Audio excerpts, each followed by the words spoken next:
i-testing natin ng ano, malinis ba? 500 Hz na tune. 500 Hz tune.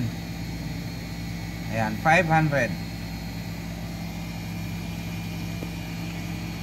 Volume. Ayan siya. So yun, nag-ano siya, na-clipping. Ibig sabihin, maingay yan, magkaragal na. Kapag mga ganyan, smooth pa. Smooth pa yan. Balik natin sa 1 kHz. Yun.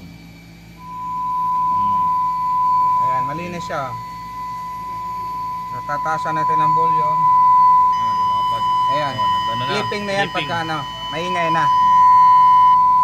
Pagka ganyan, maayos yung ano, wave. Smooth. Maganda ang tunog niyan. Usay ah. Kembot. Yeah!